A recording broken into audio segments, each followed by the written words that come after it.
వదిలేసాను అలాగా. మనకుల పడి కదా ఫైర్ రేడ్ వెలిగిందిరా. సేమ్ క్యాస్ట్ రా, రెండు same caste. Same caste, copy paste. Yeah copy paste. ఏ డ్రైయర్ అరే ప్యాంట్ ఎక్కడ కొన్నారా?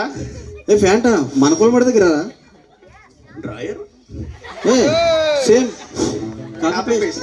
కాపీ పేస్ట్ మనకోళ్ళ మోడేరా. Copy paste. అరే మనం ఏమైనా కొంచెం మన రేంజ్కి తగ్గట్టు బిహేవ్ చేయాలరా. ఈ లో క్లాస్ వాళ్ళతో మనకి పని అదే, మనకి ఎవరు సరిపడదు ఇక్కడ. అంతే కదా. బ్లేజర్ ఏంట్రా ఇది, మెటీరియల్ ఏంటి? గోల్డ్. గోల్డ్ ఎంత పెట్టి చేయించారు? Made in China. చైనాలో ఒరిజినల్. ఓ ఎంత పెట్టి చేయించారు నీకు కదా. అప్పుడే ఎక్కేసింది రాడు అడిగేది నీకు సమాధానం కాస్ట్లీ. ఓకే, మనం ఇలాగ మొన్న బెంచ్ కార్ కొందామని వెళ్ళండి రా.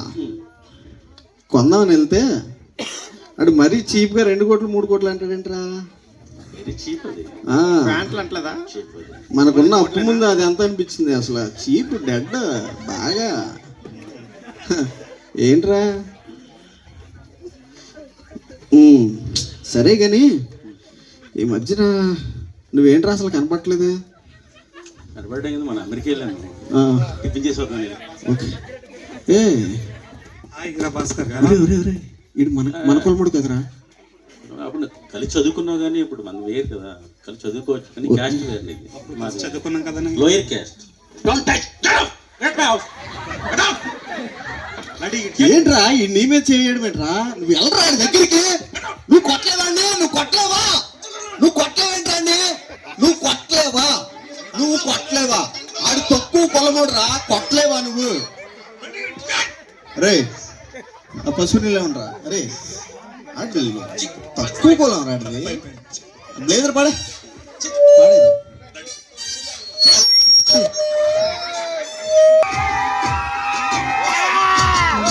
లేదు, అందరూ నిశ్శబ్దంగా ఉండండి. చిన్నపిల్లలు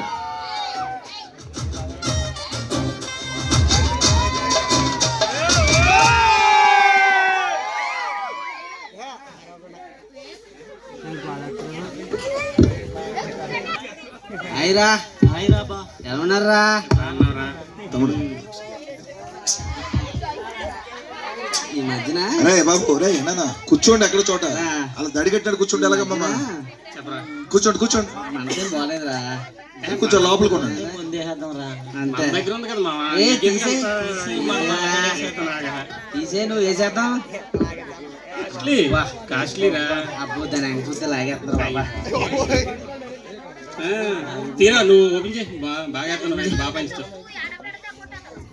తీరా తీరా నువ్వు తీరయ్యా. ఒరే చాలురా. ఒరే మామా స్టప్ ఒకటి తెచ్చాను మామా. వద్దురా చాలేరా. అయ్యి బాబు స్టప్ లేకపోతే మన దగ్గర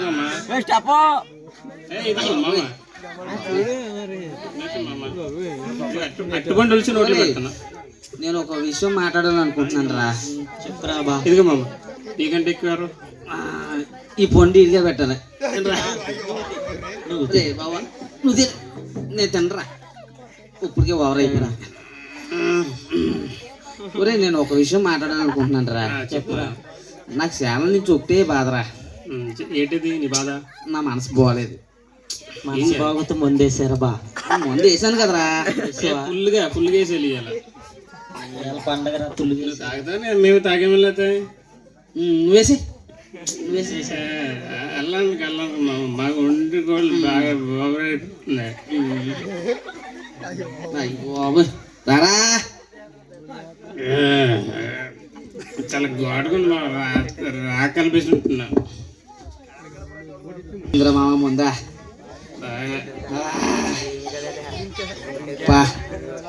మంచి.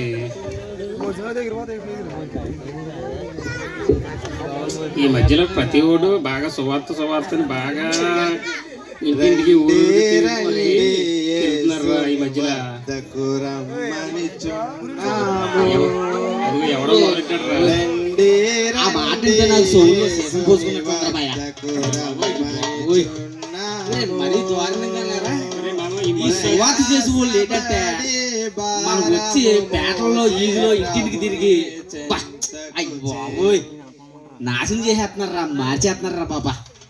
అసలు మనతో వచ్చేవాడు నల్లగాడు కొత్తడు కదా, అక్కడ చెప్తేవాడు రాని రాని మనతో వచ్చి శబ్దానికి మాట్లాడుకుంటా ఉండదురా. వచ్చేసి మార్చేసి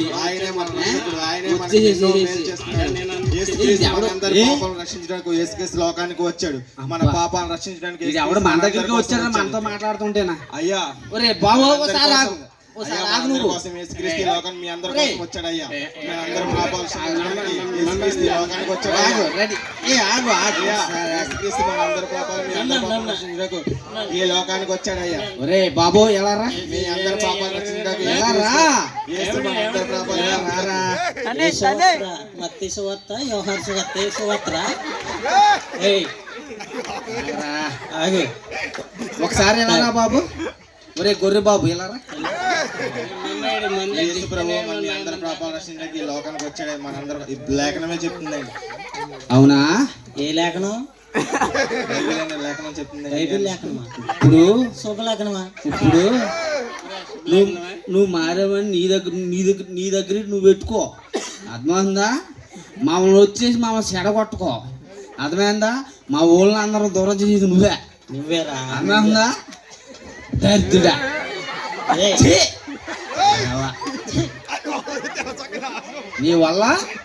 నీ వల్ల మాకు అంత లాసే. మీ వల్ల ఇదికి ఇంటింటికి మొత్తం గొంతుకి మొత్తం ప్రసారం నీ వల్ల. అర్థమైందా? నాకు బాధ ఉండొచ్చు. నువ్వు తాగరా, నువ్వు ఆగరా. అసలు నిన్ను ఇక్కడికి ఎవరు రమ్మన్నారా? నీ ఊరేటి, నీ పేటేటి, నీ దేశమేటి, ఇక్కడ రావాల్సిన పనేటి నీకు? ఎరా ఇక్కడ రావాల్సిన పనేటి? నీకు ఎవరిచ్చారు నీ స్వతంత్రం? నీకు ఎవరు చెప్పంటారా? నీకు మా మానవ మేము బతుకున్నాం కదరా. నువ్వు పోషిస్తున్నావు, మేము మంతున్నాం, మేము తాగుతున్నాం. అయినా మాకు మాత్రం పచ్చర చేత నువ్వెవడోరా? మళ్ళీ పట్టించేద్దాం రేటుక రే, మళ్ళీ పట్టించేద్దాం. తాగరా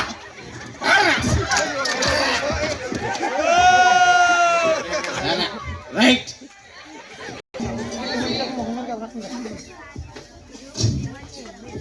అయ్యా ఇలా సువార్త చెప్తాకి వెళ్తే నా మీద ఇలాగా చాలా మంది చాలా విధాలుగా చాలా వినంగా నన్ను అవమానపరిచారు అయ్యా. సువార్త చెప్తాకెళ్తే అవమానపరిచారని బాధపడతాం కదా తమ్ముడు. సువార్త అనేది అనేకులు మనల్ని బాధపడుతూ ఉంటారు, మనల్ని హింసిస్తూ ఉంటారు. దానికి మనం భయపడి సువార్త చేయడం మానేస్తే దేవుడు చెప్పిన వాక్యాన్ని మనం నమ్మలేనట్టే. దేవుడు మనకి ఇచ్చింది ఏంటంటే మీరు సర్వలోకంకి వెళ్ళి సర్వసృష్టి సువార్తను పాటించమన్నాడు. ఆ ఒక్క మాటను పెట్టుకుని మనం దేవుని సువార్త చేస్తున్నాం కాబట్టి ఏదైనా ఇరుకొస్తే కనుక, ఏదైనా కష్టం వచ్చినా మనం ఖచ్చితంగా నిలబడాలి తమ్ముడు. నువ్వు ఖచ్చితంగా సువార్త చేస్తే కనుక దేవుడు నిన్ను ఆశీర్వదిస్తాడు. అనియా నా జీవితంలో కూడా ఇలాంటి శ్రమ ఎదురొచ్చిందనియా. నేను ఇలాగే సేవ చేద్దామని తిరుగుతుంటుంటే కొంతమంది నన్ను బెదిరించి భయపడుతూ ఉన్నారు. ఇలాంటి సమయంలో నేను ఎలా సువార్త చేయగలను, ఎలా కొనసాగించుకోగలను? తమ్ముడు, దేవుని సువార్త చేయడం వల్ల మనకు లాభం. దేవుడు ఏం చెప్తున్నాడంటే సువార్త చేసేవాడికి పరలోక రాజ్యంలో మొట్టమొదటిగా అడిగి చోటిస్తానని దేవుడు సెలవిస్తున్నాడు. కాబట్టి మనం ఎంత కష్టం వచ్చినా ఎంత నష్టం వచ్చినా మనం సువార్త చేయాలి తమ్ముడు. మన భారతదేశంలో అనేక మంది నశించిపోతున్నారు ఇప్పటికే. అయితే మనం ఏం చేస్తున్నామంటే ఏదో ఒక పేటలోనో ఒక గొంతులోనో చెప్తున్నాం, వీళ్ళకే సువార్త అందని అనుకుంటున్నాం. కానీ ప్రపంచంలో అనేక చోట్ల లేదా మన భారతదేశంలో మన గ్రామంలో ఇంకా దేవుని నమ్మని వాళ్ళు చాలామంది ఉన్నారు. మీరు ఎంత కష్టమైనా సరే ఎంత నష్టమైనా సరే మీరు సువార్త ప్రకటిస్తే కనుక సువార్త ప్రకటించే వారి పాదములు పర్వతం మీద సుందరములైన వాక్యం చదివిస్తుంది. కాబట్టి మీరు ఖచ్చితంగా సువార్త చేయండి, ఎంత కష్టమైనా నష్టమైనా. సరేనియా, నా జీవితంలో దేవుడు ఎక్కడో కింద స్థాయిలో ఉన్న నన్ను ఎంతో అందరూ పైకెత్తి చూసేలాగా నన్ను తీర్చిదిద్దాడు. అలాంటి దేవాది దేవుడిని నేను ఎప్పుడూ ఆరాధించుకుంటూనే ఉంటానని. కానీ ఇలాంటి సమాచారాన్ని 10 మందిని మార్చడానికైనా నేను ఉపయోగించుకుంటానని. ఇక నుండి నా జీవితంలో ఆ తండ్రిని ప్రార్థిస్తూ ఉంటాను. ఏంటంటే నా జీవితంలో ఇంకా అనేకాన్ని జరిగినాయి. మట్టి అంటే అసలు తింటాకి కూడా గతి లేని స్థితి నుంచి కూడా దేవుడు నన్ను పైకి లేవనెత్తాడని. అందు గురించి అయినా నా జీవితంలో ఆ తండ్రిని ఆరాధిస్తూ ఉంటాను. అవును తమ్ముడు, మనకంటూ ఒక స్థితి లేనప్పుడు, మనకంటూ ఒక గమ్యం లేనప్పుడు దేవుని సువార్త మన మధ్యకు వచ్చి పాపులమైన మన కొరకు, లేదంటే వ్యభిచారులమైన మన కొరకు, లేదంటే తాగుబోతులమైన మన కొరకు దేవుడు మన మధ్యకు వచ్చి ఒక డేవిడ్ రాజు గారి లాగానో లేకపోతే ఇంకో సేవకులాగానో మనం సువార్త చేయడం వల్ల మనం ప్రభువైన యేసుక్రీస్తుని నమ్ముకుని ఈ స్థితిలో ఉన్నాం. మనం ఈ స్థితిలో ఉన్నామంటే దేవుడిచ్చిన కృప. ఈ లోకంలో అనేక మంది చాలా ఒక నాకు ఆస్తి ఉంది, నాకు అంతస్తులు ఉన్నాయి, నాకు కోట్లు ఉన్నాయి అనుకుంటారు. ఇక్కడ కోట్లు కడతాం. రేపు పొద్దున పర్లోక రాజ్యం వెళ్ళిన తర్వాత మనకు కావాల్సింది నిత్యజీవం. నిత్యజీవంలోకి వెళ్ళాలంటే ఖచ్చితంగా దేవుని సువార్త చేయాలి. నువ్వు ఎంత నీతిగా ఉన్నా, ఎంత పవిత్రంగా ఉన్నా, దాంతోపాటు కంటిన్యూ చేయవలసింది ఏంటంటే దేవుని సువార్త. సువార్త అనేది విశాలంగా ఉన్నది కాదు, ఇరుకైన మార్గం. అందులో కష్టాలు ఉంటాయి, నష్టాలు ఉంటాయి, బాధలు ఉంటాయి. అనేక మంది మనల్ని హింసిస్తూ ఉంటారు, దేవుని పరిచయం చేస్తుంటే బాధ పెడుతూ ఉంటారు. కాబట్టి అవన్నీ మీరు నెక్కించి అట్లన్నిటిని మీరు ఓర్చుకుని దేవుని సువార్త చేస్తే కనుక పరలోక రాజ్యంలో మనకంటూ ఒక స్థానం దేవుడు ఏర్పరుస్తారు. మీ ఇద్దరు ఖచ్చితంగా సువార్త ఎవరో తిడుతున్నారనో లేకపోతే ఎవరో దూషిస్తున్నారనో, ఇది మా దేశం కాదు, ఇది మీ దేశం కాదు అని అంటున్నారనో మీరు భయపడవలసిన విషయం లేదు. ఎందుకంటే రాజ్యాంగంలో కూడా ఉంది సువార్త ప్రకటించమని. కాబట్టి భయపడకుండా సువార్త చేయండి. ఓకేనా? ఓకే తమ్ముడు. బాబు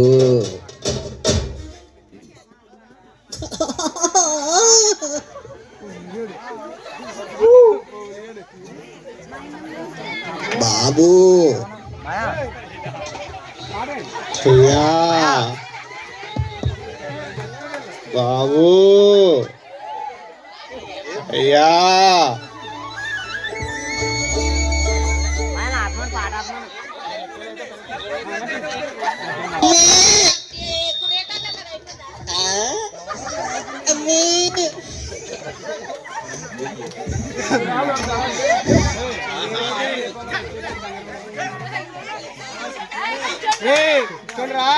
ఒకసారి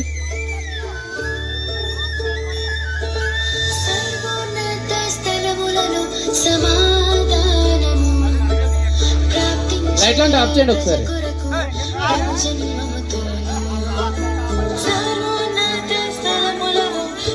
లైట్లు ఆపండి.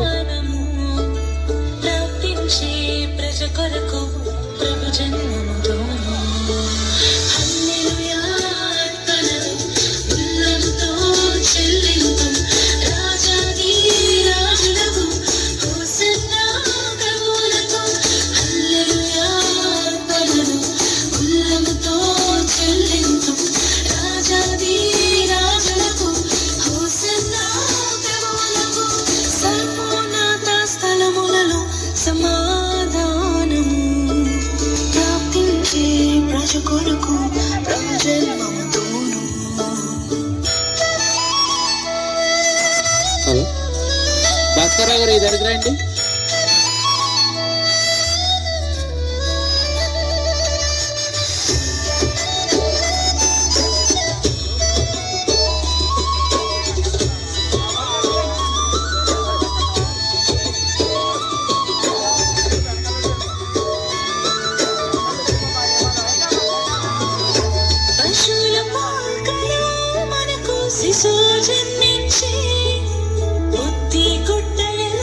చుట్టగా పవలించిన తండ్రి, పశువుల పాకలో మనకు శిశువు జన్మించి, పొత్తి గుట్టలలో చుట్టగా పవలించిన తండ్రి, ఆశ్చర్యకరుడు, ఆలోచనకర్త, ఆశ్చర్యకరుడు, ఆలోచనకర్త, నిత్యుండు, సత్యుండు, నిజ రక్షణ క్రీస్తు, నిత్యుండు, సత్యుండు, నిజ రక్షణ క్రీస్తు.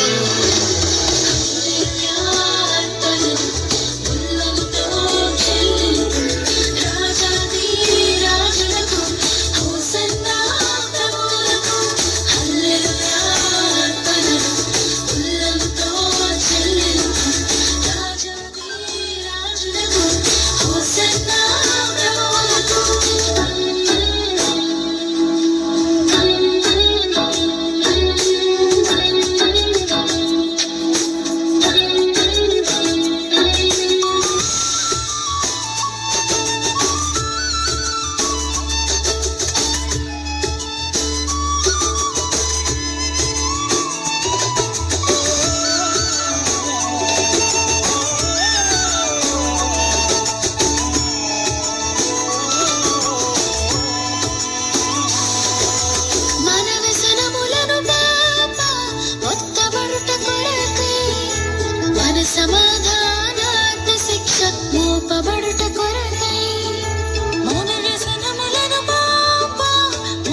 జనించే బాలుండు ఇమ్మానుయేలు జనించే బాలుండు ఇమ్మానుయేలు హల్లెలూయా అర్పణం ఉల్లముతో చెల్లించు రాజాది రాజులకు హోసన్నా ప్రభువులకు హల్లెలూయా అర్పణం ఉల్లముతో చెల్లించు రాజాది రాజులకు హోసన్నా ప్రభువులకు హల్లెలూయా అర్పణం ఉల్లముతో చెల్లించు రాజాది రాజులకు హోసన్నా ప్రభువులకు హల్లెలూయా అర్పణం ఉల్లముతో చెల్లించు రాజాది రాజులకు హోసన్నా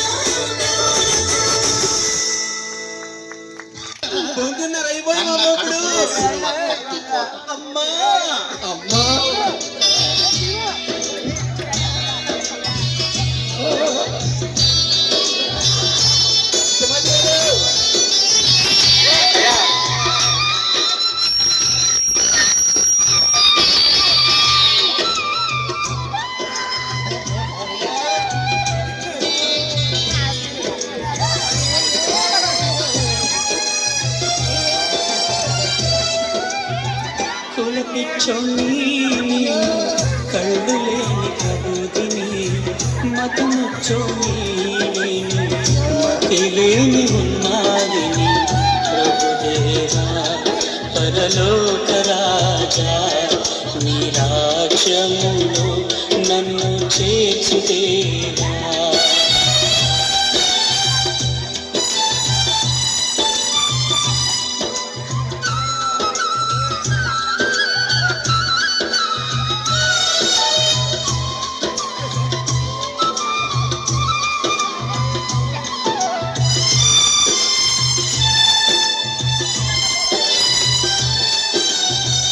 నా కులం నా కళ్ళు పొడిచిందిలే నా మతం నా మనసు విరిచిందిలే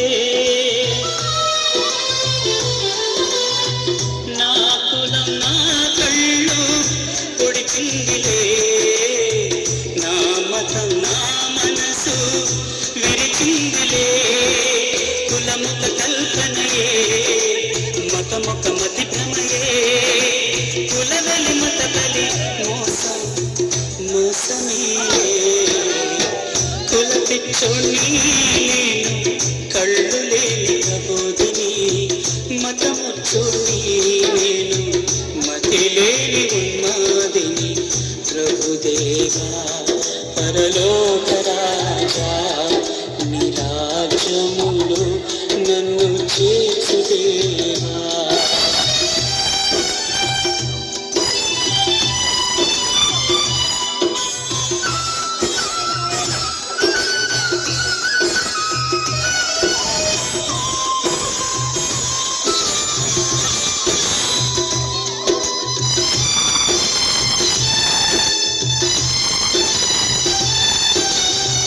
నా అంశం నా కులం తప్పిందిలే నా వంశం నా మతం మరిచిందిలే